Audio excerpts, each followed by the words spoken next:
When it comes to gaming, most gamers want a great TV that maximizes what their consoles can do. In today's tech video, we're going to do a gaming review of the Samsung TU690T.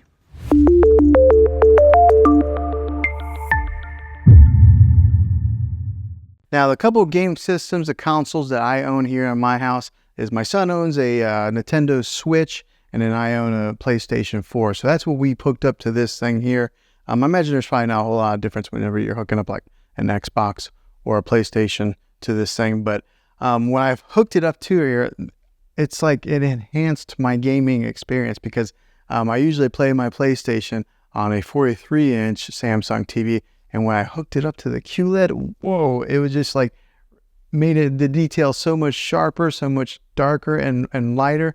It just really highlighted my gaming experience. Now, I'm more of a Call of Duty kind of fan whenever I play games, and then I do play a little bit of NBA 2K. But when I hooked it up to hit this TV here when I was playing Call of Duty, like along with my sound bar here, it was just like booming. I had to turn it down a few times because it got to be too loud.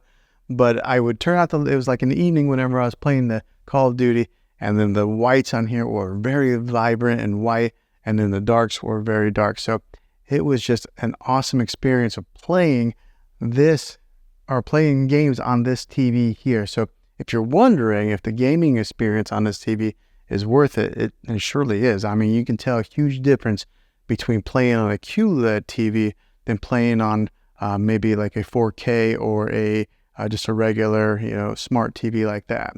Now, seeing is believing, and it's going to be kind of hard to show you the exact specifics, but I'm going to show you gaming on this TV here. So I'm going to be putting in some footage of where I was playing some Call of Duty on this TV. So that way you can kind of get a visual of what it was like.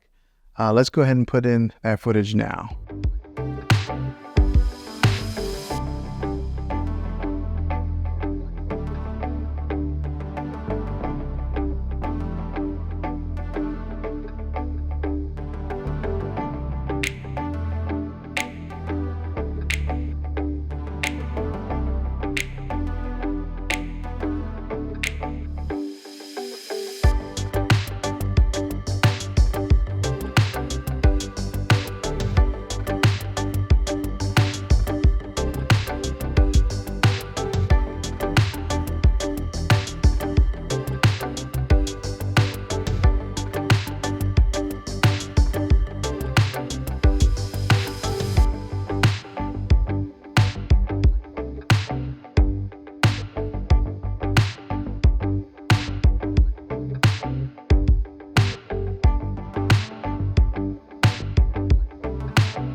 Now, hopefully you was able to tell how well this TV does with some of those gamings through the different, like the refresh rates of moving from side to side, or the gun and the fast action pace that's in the game. You can see how well it performs with that.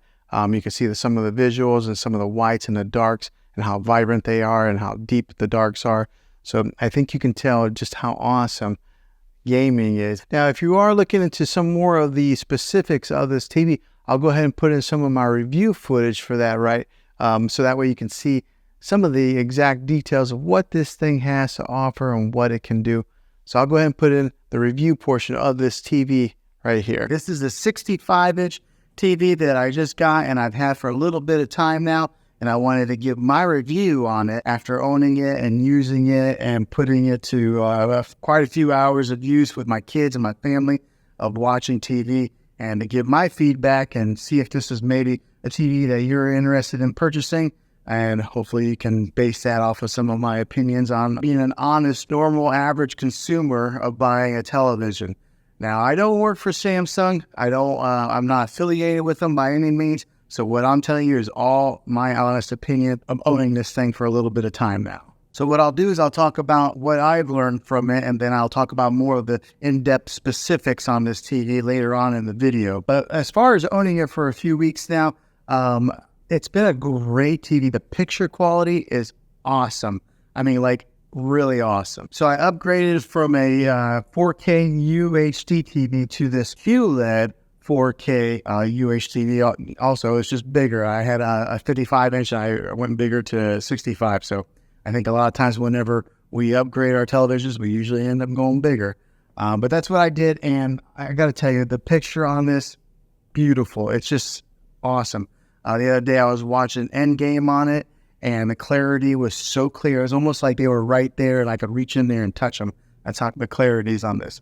So like right now, I've got a background image on here. This is kind of like their screensavers that they have. Samsung has built in a ton of different kinds of screensavers that you can put on there. So instead of just having like a black picture, whenever you're not watching TV, you can have something that's pretty to look at just like this, and it stays on there for quite a long time. Now, one of the main reasons that I went with the QLED when I was shopping around for televisions, because I had it boiled down to two TVs. I was either going to get the Samsung QLED, or I was going to get the LG OLED display, because I think that's what TVs are going to be going to in the future. So I wanted to make sure that I buy a TV that's going to last a while and it's going to be kind of future-proof. Because how often do you buy TVs for your main living room? Is, every so many years. So I wanted to make sure that I got one that's going to last a while, and it's going to be something that's going to be, a good TV for years to come. But the reason that I went with this one, the QLED, was because when it comes to OLED and QLED, if you are in a room that has a lot of natural light, like for this room, for example, I've got a lot of windows over here. There's a couple windows over here. There's a glare that'll be on the TV. The Samsung QLED is better when it comes to glares on a TV than they are with OLED. So that was one of the big reasons that I went with this TV. Also, I am a fan of Samsung.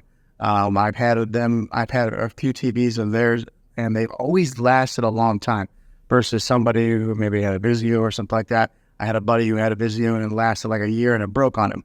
My Samsungs have always lasted quite a long time. So they're a trusted brand. They're at the top, they're right there with Sony and LG. And so buying a Samsung QLED was something that I was pretty confident in it lasting for years to come. Now, let me talk about some of the specifics of actually using this thing for a little while. This has what's called Bixby built into it, okay? And anybody has a Samsung device, they're pretty familiar with what Bixby is. But if you're not, Bixby is kind of like Samsung's Siri, like Apple's Siri, or it's kind of like their Amazon Alexa, okay? It has Bixby built in it, so you can talk to this TV and turn it on with the Bixby command. You just say, hey, Bixby. But let me tell you, it's not that good yet, okay? Samsung has some work to do with that. I would have to say that Amazon's Alexa is the leader in the industry when it comes to artificial intelligence and talking with voice commands.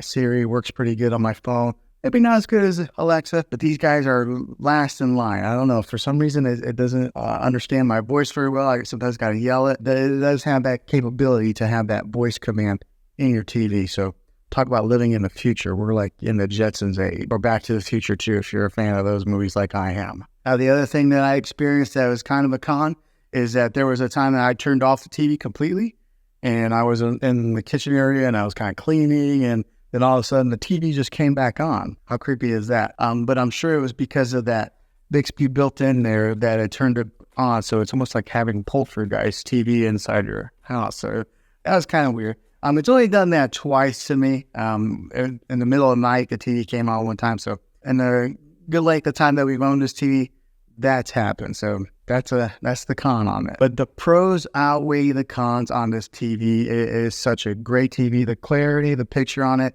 is just amazing. So let's take a look at it a little bit. So the remote on this thing looks like this, okay? So it's a pretty narrow remote.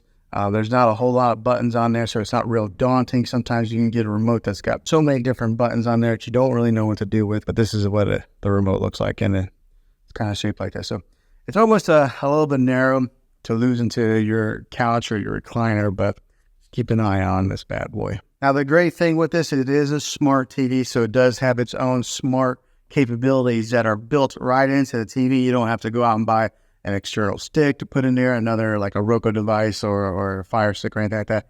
Samsung has their own smart technology built into the TV. So when you hit the home button, just like this, it brings up all the different options of apps that you can download on there. And with this being one of the newest TVs on the market, one of the best TVs out on the market, it's got every app that you can pretty much think of. So it's got even Apple TV, which sometimes it's not available on all TVs, but this has Apple TV. It's got your Disney Plus, your Hulu, your Netflix, which are built in. And then also on the remote, it's actually got Netflix right here.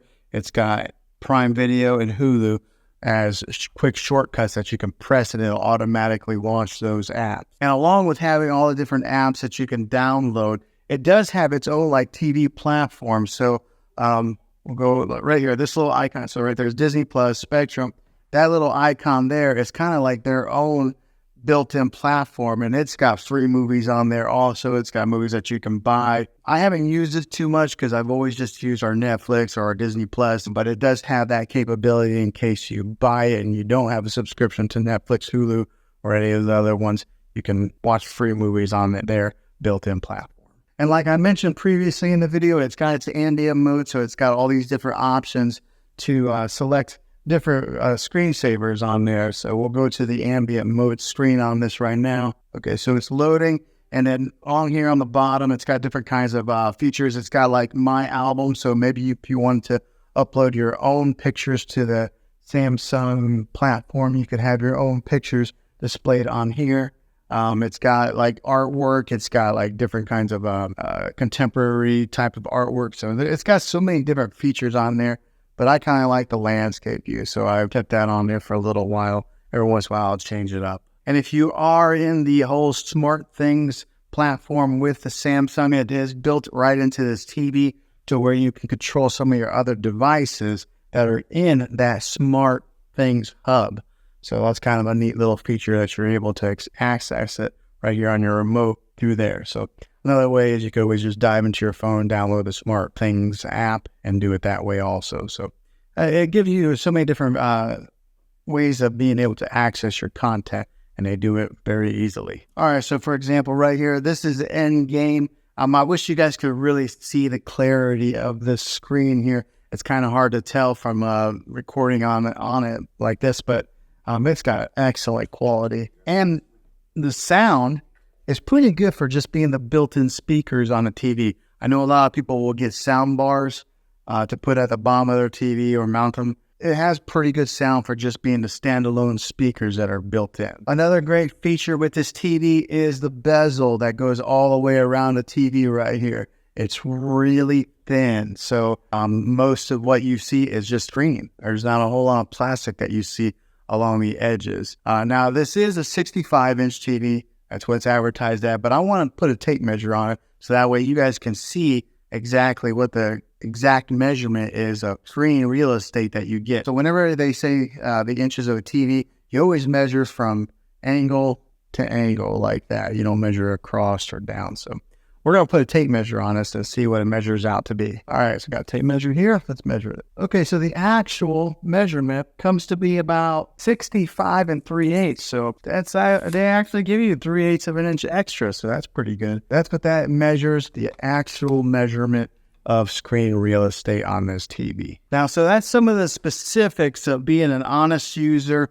Probably a lot of people who are going to watch this video are not really ones that need to dive so much into the technical part of the television. They just want to know some of the main user specifics. So that's what I've experienced so far. For watching this video, guys, this gaming review of this TV here. Hopefully it was helpful to you. If it was, go ahead and throw a thumbs up on this video and go ahead and subscribe to my channel. I make tech videos all the time, and I'd love to have you back on the next one.